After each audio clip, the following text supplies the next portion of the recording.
नमस्कार, आप देख रहे हैं के न्यूज नेशनल और मैं हूं आपके साथ में शोभित पाठक। तो रुक करते हैं महत्वपूर्ण सुर्खियों पर। रूस यूक्रेन की जंग में फंसे भारतीय नागरिकों को निकालने का अभियान तेज कर दिया गया है। वायुसेना के C-17 ग्लोब मास्टर परिवहन विमान 3 देशों से 800 भारतीयों को लेकर लौट रहे हैं। रूस के रक्षा मंत्रालय के द्वारा बुधवार को एक प्रेस वार्ता में यूक्रेनी सेना पर आरोप लगाया गया था। उन्होंने कई भारतीय छात्रों को अगवा कर लिया है और अब इस मामले पर विदेश मंत्रालय की सफाई भी सामने आई है। कीव पर कब्जे की जंग निर्णायक मोड़ पर आ गई है। 64 किलोमीटर लंबा रूसी सैन्य काफिला कीव के बाहर कब्जा जमाए हुए है। रूस द्वारा यूक्रेन पर सैन्य हमले के बाद पिछले कुछ दिनों में पश्चिमी देशों ने रूस पर कड़े प्रतिबंध लगाए हैं। वहीं इन प्रतिबंधों से रूस द्वारा भारत को S-400 मिसाइल डिफेंस प्रणाली की आपूर्ति को लेकर मंडरा रहे खतरों के बीच रूस ने साफ किया है कि वो भारत को यह टेक्नोलॉजी जरूर सौंपेगा। यूक्रेन संकट के चलते वहां फंसे भारतीय छात्र छात्राओं के लिए सबसे बड़ी परेशानी बॉर्डर पार करने की थी। रोमानिया, पोलैंड और हंगरी में दाखिल होने से पहले छात्र छात्राओं को वाहनों की भारी भीड़ की वजह से लंबी दूरी तक पैदल चलना पड़ा। रूस यूक्रेन की जंग में फंसे भारतीय नागरिकों को निकालने का अभियान तेज कर दिया गया है। वायुसेना के C-17 ग्लोब मास्टर परिवहन विमान 3 देशों से 800 भारतीयों को लेकर लौट रहे हैं। पहला विमान बुधवार देर रात 10:30 बजे हिंडन वायुसेना स्टेशन पर पहुंच गया। वहीं एक अन्य भारतीय वायुसेना का C-17 विमान 220 भारतीय यात्रियों को लेकर गुरुवार को सुबह हिंडन एयरपोर्ट पहुंच गया। ये सभी भारतीय नागरिक हंगरी के बुडापेस्ट से लाए गए हैं। रक्षा राज्य मंत्री अजय भट्ट ने यूक्रेन से आने वाले भारतीय नागरिकों के साथ बातचीत भी की है और अगले 24 घंटे में यूक्रेन के पड़ोसी देशों के माध्यम से भारतीयों को लेकर 15 विमान लौटेंगे। इसका आश्वासन भी उन्होंने दिया है। अब तक 3,352 भारतीय वापस आ चुके हैं। विदेश मंत्रालय के प्रवक्ता अरिंदम बागची ने कहा है कि वायुसेना के 4 C-17 विमान बुडापेस्ट, बुखारेस्ट व रेजेजा से बृहस्पतिवार सुबह 8:30 बजे तक आ जाएंगे। कई अन्य उड़ानें भी रवाना हो चुकी हैं। विदेश राज्य मंत्री वी मुरलीधरन ने बताया कि यूक्रेन में फंसे 20,000 भारतीयों में से अब तक 6,000 को स्वदेश लाया जा चुका है। इस बीच समन्वय के लिए भेजे गए केंद्रीय मंत्री वीके सिंह पोलैंड, किरेन रिजिजू स्लोवाकिया और हरदीप सिंह पुरी हंगरी, जबकि ज्योतिरादित्य सिंधिया रोमानिया के मालदोवा पहुंचे हुए हैं। यूक्रेन में लगातार दूसरे दिन एक भारतीय छात्र की मौत हो गई। ब्रेन स्ट्रोक के बाद पंजाब की बरनाला निवासी जो है चंदन जिंदल के ने दम तोड़ दिया है। चंदन को 2 फरवरी को हार्ट अटैक आया था। रूस के रक्षा मंत्रालय के द्वारा बुधवार को एक प्रेस वार्ता में यूक्रेनी सेना पर आरोप लगाया गया है। उन्होंने कई भारतीय छात्रों को अगवा कर लिया है, ऐसा आरोप है।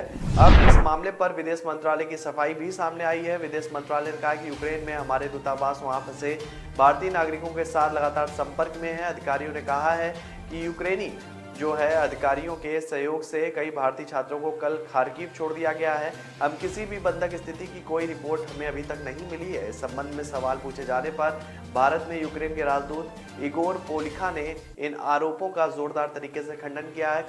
खारिज करते हुए उन्होंने कहा कि यूक्रेन स्वयं लहूलुहान है, वह देश में फंसे हुए सभी विदेशी छात्रों की मदद कर रहा है। उन्होंने कहा कि हमें शरणार्थियों की भारी भीड़ के बीच पश्चिमी सीमाओं को पार करने की कोशिश कर रहे छात्रों के मुद्दे को कम करने की अपनी ओर से पूरी कोशिश है। यह समस्या मूल रूप से हल हो गई है। जहां तक मुझे पता है कि पश्चिमी सीमा की ओर से भारतीयों का पहला जत्था खार्किव को छोड़ चुका है।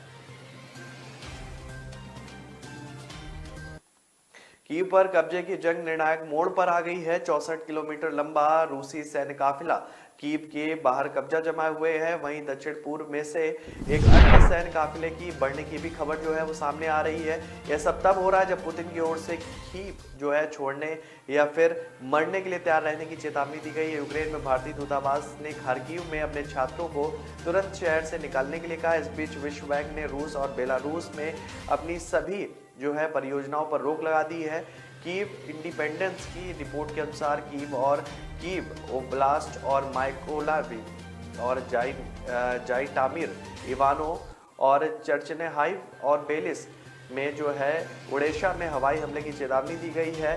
भारतीय वायुसेना का एक और C-17 विमान हंगरी के बुडापेस्ट से सवार हुए 220 भारतीय नागरिकों को लेकर हिंडन हवाई अड्डे पर उतरा। रक्षा राज्य मंत्री अजय भट्ट ने आने वाले भारतीय नागरिकों के साथ बातचीत भी की है। भट्ट ने इस दौरान कहा कि जो विमान पहले छात्रों को लेकर आया है उसे निकासी के लिए वापस भेज दिया गया है। रूस द्वारा यूक्रेन पर सैन्य हमले के बाद पीछे कुछ दिनों में पश्चिमी देशों ने रूस पर कड़े प्रतिबंध लगाए हैं। वहीं इन प्रतिबंधों से रूस द्वारा भारत को S-400 मिसाइल डिफेंस प्रणाली की आपूर्ति को लेकर मंडरा रहे खतरों के बीच रूस ने जो है स्पष्ट किया है कि पश्चिमी देशों द्वारा उस पर लगाए गए प्रतिबंधों का कोई असर नहीं पड़ेगा। रूस ने बुधवार को कहा कि भारत को S-400 मिसाइल डिफेंस जो है प्रणाली आपूर्ति पर पश्चिम देशों द्वारा उस पर लगाए गए प्रतिबंधों से कोई असर नहीं पड़ेगा। एक मीडिया ब्रीफिंग में रूस के नामित राजदूत डेनिस आलिपोव ने राष्ट्रीय मुद्राओं में व्यापार करने के लिए एक द्विपक्षीय तंत्र का उल्लेख किया है। उन्होंने कहा कि S-400 सौदे के संबंध में हम आश्वस्त कर दें कि इस पर किसी भी तरीके से कोई भी प्रभाव नहीं पड़ेगा। यूक्रेन संकट के चलते वहां फंसे भारतीय छात्र छात्राओं के लिए अब सबसे बड़ी परेशानी बॉर्डर पार करने की है। रोमानिया, पोलैंड और हंगरी में दाखिल होने से पहले छात्र छात्राओं को वाहनों की भारी भीड़ की वजह से लंबी लंबी दूरी तक पैदल चलना पड़ रहा है। यूक्रेन से दूसरे देशों की सरहद पार करके पहुंचने के बाद 2 से 3 दिन का इंतजार करना पड़ रहा है। बदरपुर निवासी रमेश सिंघल अपने परिवार से के सभी सदस्यों के साथ एयरपोर्ट पर पहुंचे। उनकी बेटी मानसी एयर इंडिया की फ्लाइट से लौटी तो बेटी की बेसब्री से जो है और बढ़ गई। माँ, भाई, बहन और पापा ने हाथ में झंडे ले लिए थे और भारत माता की जयकारे लगा रहे थे। मानसी के पिता ने बताया कि उनकी बेटी का मोबाइल फोन स्विच ऑफ हो गया। करीब 8 घंटे तक बातचीत नहीं हो पाई और हो सकी तो छात्रों के पास मोबाइल तो थे लेकिन सीमाओं के आसपास सिग्नल ना मिलने पर बात उनसे नहीं हो पा रही है। बॉर्डर पर भारी भीड़ और धक्का मुक्की के बीच कुछ छात्राओं के जो है मोबाइल लैपटॉप से लूटपाट की बात भी जो है लैपटॉप जो है वो टूट भी गए हैं। मानसी ने बताया कि भारत लौटने के बाद 7 दिनों के सफर में बॉर्डर पर इंतजार बेहद करना मुश्किल था। पिता ने बार बार हौसला देते हुए कहा कि सुरक्षित पहुंचने के लिए जरूरी है कि बॉर्डर को जल्द पार करें। तो फिलहाल तो रुक रहा है एक छोटे से ब्रेक के लिए। ब्रेक के बाद जल्द हाजिर होंगे। रूस यूक्रेन की जंग में फंसे भारतीय नागरिकों को निकालने का अभियान तेज कर दिया गया है। वायुसेना के C-17 ग्लोब मास्टर परिवहन विमान 3 देशों से 800 भारतीयों को लेकर लौट रहे हैं। रूस के रक्षा मंत्रालय के द्वारा बुधवार को एक प्रेस वार्ता में यूक्रेनी सेना पर आरोप लगाया गया था।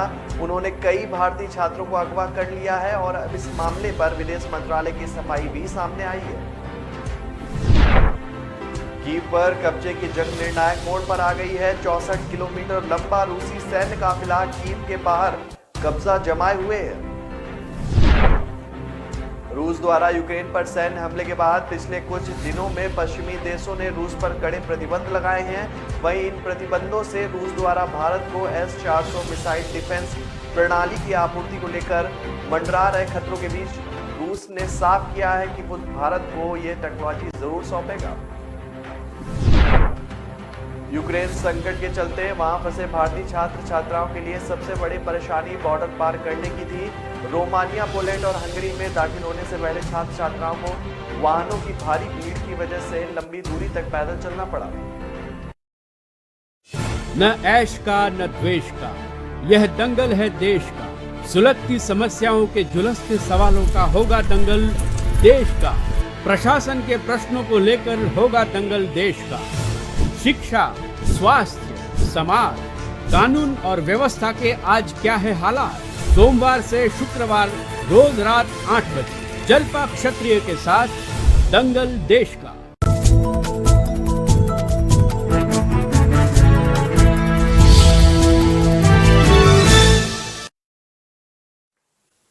ब्रेक के बाद फिर स्वागत है आपका। रुक करते हैं आगे की महत्वपूर्ण खबरों पर।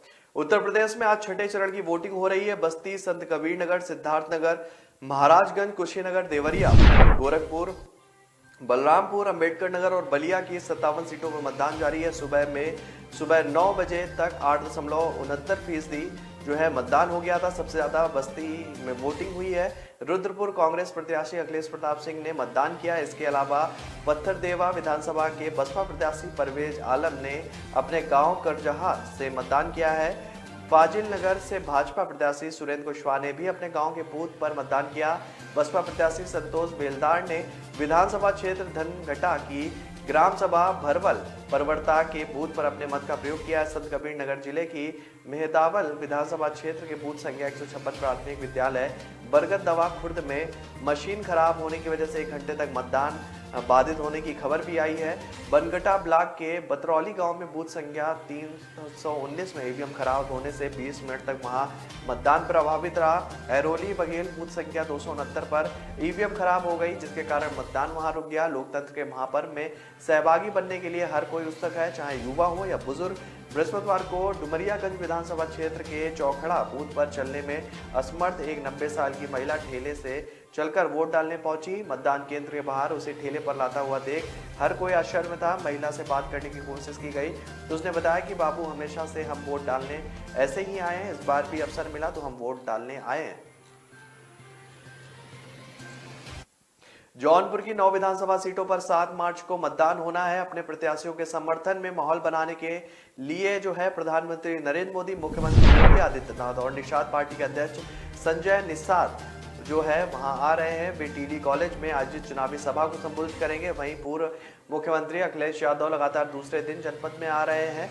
बुधवार को ताबड़तोड़ 5 रैलियां करने वाले सपा सुप्रीमो केरात के तरियारी में चुनावी सभा करेंगे। वहीं सपा के संरक्षक मुलायम सिंह यादव का कार्यक्रम एक दिन टल गया है। अब वे 4 मार्च को मल्हनी विधानसभा क्षेत्र के कोल्हारगंज में जो है दिन में 1:30 बजे से 3 बजे के बीच चुनावी सभा करेंगे। प्रधानमंत्री नरेंद्र मोदी सुबह 12:30 बजे आएंगे और 1:30 बजे चंदौली के लिए प्रस्थान करेंगे। प्रधानमंत्री का हेलीकॉप्टर पुलिस लाइन जो है उतारा जाएगा। वहीं पीएम के पहले 11 बजे मुख्यमंत्री योगी आदित्यनाथ भी टीडी कॉलेज में आएंगे। मुख्यमंत्री और प्रधानमंत्री की सुरक्षा को देखते हुए बुधवार को टीडी कॉलेज के सभागार में अधिकारियों एवं पुलिसकर्मियों के साथ बैठक और उच्च अधिकारियों की बैठक हुई है। चंदौली में प्रधानमंत्री नरेंद्र मोदी के 3 मार्च के प्रस्तावित जनसभा को लेकर माधवपुर में तैयारियां बुधवार देर शाम तक अधिकारियों और भाजपा नेता ने तैयारियों को अंतिम रूप देने में लगे रहे।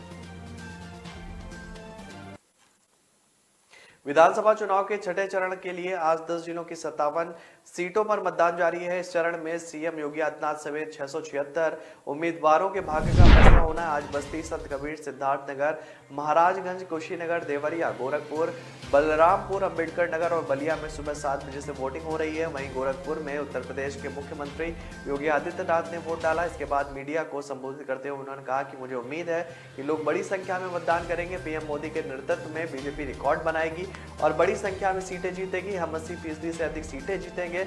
विकास और सुरक्षा के लिए लोग वोट अवश्य करें और बीजेपी को ही वोट दें, ऐसा मुख्यमंत्री योगी आदित्यनाथ का कहना है। मुख्यमंत्री योगी आदित्यनाथ ने कहा कि 5वें चरण तक भारतीय जनता जो है 350 सीटें जीत चुकी है। छठे और 7वें चरण में 2017 की तरह रिकॉर्ड बनाएंगे।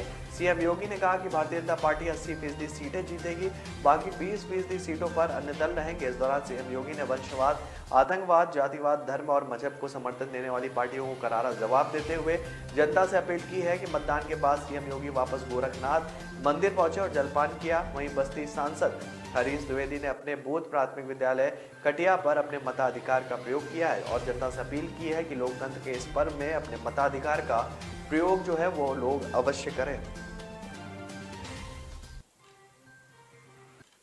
यूक्रेन में फंसे भारतीयों की निकासी को लेकर कांग्रेस नेता राहुल व प्रियंका गांधी ने बुधवार को केंद्र सरकार पर निशाना साधा। इसके जवाब में भाजपा ने गांधी परिवार व कांग्रेस पर पलटवार किया है। भाजपा नेता अमित मालवीय ने राहुल गांधी को यह कहकर घेरा कि उनके पिता राजीव गांधी 1971 की जंग के वक्त एयर इंडिया में पायलट थे। उस वक्त वह छुट्टी पर चले गए। इसी तरह 1977 में जब तत्कालीन पीएम इंदिरा गांधी चुनाव हार गई थी तो गांधी परिवार इटली के दूतावास में दुबक गया था। यूक्रेन में भारतीयों की निकासी को लेकर राहुल गांधी ने सवाल उठाए थे। उन्होंने मोदी सरकार से पूछा था कि अब तक यूक्रेन से कितने भारतीयों को निकाला जा चुका है, वहां अब भी कितने भारतीय फंसे हुए हैं, क्षेत्रवार निकासी की क्या योजना है। उन्होंने यह भी कहा था कि केंद्र सरकार निकासी की ठोस योजना बनाए ताकि इसमें और देरी ना हो सके। राहुल गांधी के सवालों के जवाब में भाजपा के IT सेल के मुख्य जो है अमित मालवीय ने ट्वीट किया और उन्होंने कहा कि भारत जैसे बड़े पैमाने पर निकासी किसी अन्य देश ने नहीं की है, फिर भी राहुल गांधी जिनके पिता 1971 में पाकिस्तान की जंग के वक्त एयर इंडिया के पायलट रहते हुए छुट्टी पर चले गए थे और 1977 में इंदिरा गांधी के हारने के बाद उनका परिवार इटली के दूतावास में दुबक गया था, वो इस तरह के सवाल उठा रहे हैं, यह आश्चर्य की बात है। यूपी में भाजपा 300 से ज्यादा सीटें जीतने जा रही हैं। पहले गांव का प्रधान पूरे गांव के वोट को दिलाता था, आज हर वोट अपना हित देखता है। जाति आधारित वोट बैंक को विभिन्न सरकारी योजनाओं के लाभार्थियों और वोट बैंक ने तोड़ दिया है। ये दावे भाजपा के राष्ट्रीय अध्यक्ष जगत प्रकाश नड्डा ने जो है ये किए हैं। उन्होंने इस दौरान कहा कि जातिगत जनगणना से लेकर सरकारी कर्मचारियों की पुरानी पेंशन व्यवस्था बहाली जैसे मुद्दों पर भाजपा का रुख जो है वो स्पष्ट किया है। उन्होंने कहा है कि मेरा आकलन है कि हम उत्तराखंड, गोवा, मणिपुर और उत्तर प्रदेश में फिर से सरकार बना रहे हैं। पंजाब में हम बेहतर करेंगे, हमें यहाँ पहली बार मौका मिला है। एक प्रकार से कहें तो हम छोटे साझीदार थे, लेकिन अब हमारा स्वरूप बड़ा है। पहली बार हमें 65 से अधिक सीटों पर चुनाव लड़ने का अवसर मिला है और कमल का निशान पंजाब में ले जा सके हैं। पहले तो हम शहरों की सीमित सीटों पर ही चुनाव लड़ते थे, अब पंजाब में कितनी सीटें जीत पाते हैं यह तो देखना होगा, लेकिन वोट शेयर निश्चित रूप से बढ़ेंगे। भाजपा को विस्तार करने का मौका मिलने वाला है, यानी हम अच्छा करेंगे। अभी हमारी प्राथमिकता पार्टी का विस्तार करना है। वे अपनी मर्जी से कहते हैं, हम तो किसी को भेजते नहीं है। हमें हमेशा एनडीए का धर्म बहुत अच्छे से हमने निभाया है। पिछले चुनाव में हमें लोग सलाह देते थे कि आप अकेले लड़ेंगे तो बेहतर करेंगे, अकाली दल से समझौता तोड़ेंगे तो अच्छा रहेगा। तब भी हमने नुकसान सहना मंजूर किया। लोकसभा का चुनाव भी साथ लड़े और उन्होंने ही हमारा साथ छोड़ा।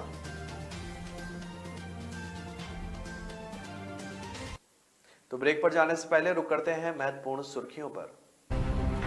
रूस यूक्रेन की जंग में फंसे भारतीय नागरिकों को निकालने का अभियान तेज कर दिया गया है। वायुसेना के C-17 ग्लोब मास्टर परिवहन विमान 3 देशों से 800 भारतीयों को लेकर लौट रहे हैं।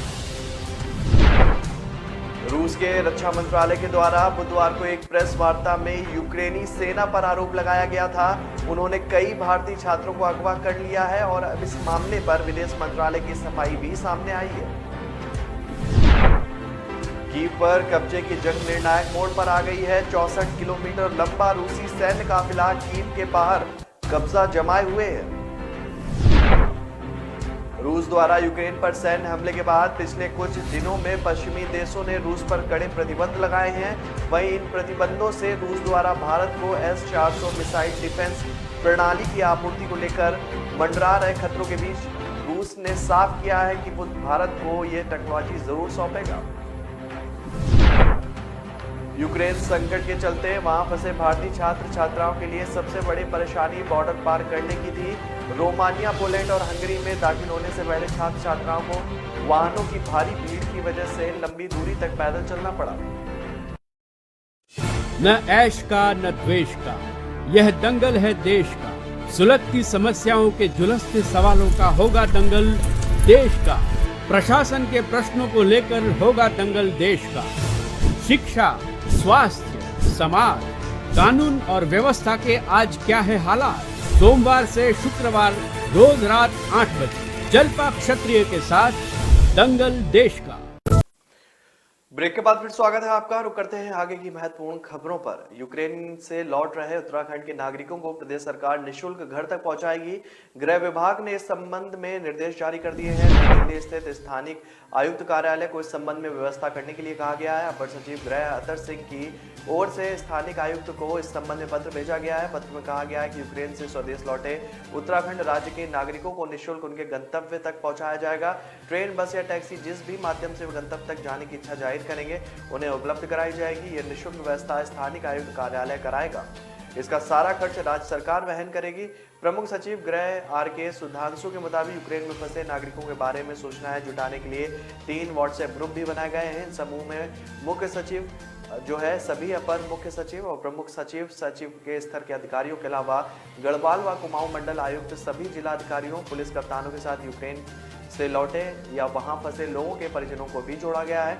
इन व्हाट्सएप ग्रुप के माध्यम से प्राप्त होने वाली सूचनाओं को विदेश मंत्रालय को उपलब्ध कराया जाएगा। राजस्थान के झुंझुनू जिले में पहुंचे कांग्रेस अध्यक्ष गोविंद सिंह डोटासरा और पार्टी के चुनावी प्रभारी संजय निरुपमम को भाजपायुमो ने काले झंडे दिखाए हैं। भाजयुमो कार्यकर्ता रीट परीक्षा में धांधली को लेकर प्रदर्शन कर रहे थे। कांग्रेस सदस्य अभियान शुरू करने के लिए डोटासरा और तिरुपम झुंझुनू के दौरे पर आए थे। इस दौरान पुलिस भी मौजूद रही। पुलिस ने कहा कि जब कांग्रेस कार्यकर्ताओं को इसकी जानकारी हुई तो उन्होंने भाजयुमो कार्यकर्ताओं को सड़क से पीछे धकेलने का प्रयास किया। बाद में एक कार्यकर्ता को हिरासत में भी लिया गया। भाजपा के झुंझुनू जिले के अध्यक्ष पवन मांडविया ने कहा है कि जब भाजयुमो कार्यकर्ताओं ने राजस्थान शिक्षक पात्रता में धांधली के खिलाफ लोकतांत्रिक तरीके से प्रदर्शन करना चाहा तो सेवा दल के कार्यकर्ताओं ने भाजयुमो कार्यकर्ताओं की पिटाई कर दी थी। उन्होंने कहा कि इस तरह के कृत्यों का लोकतंत्र में कोई स्थान नहीं है। एक ऐसा कृत्य है जो लोकतंत्र की सीमाओं का उल्लंघन करता है। बलिया जिले की नगर विधानसभा से भाजपा प्रत्याशी एवं प्रदेश उपाध्यक्ष दयाशंकर सिंह के काफिले पर दुबहर थाना इलाके के आखाड़ में रात लगभग 12:30 बजे वो हमला हुआ।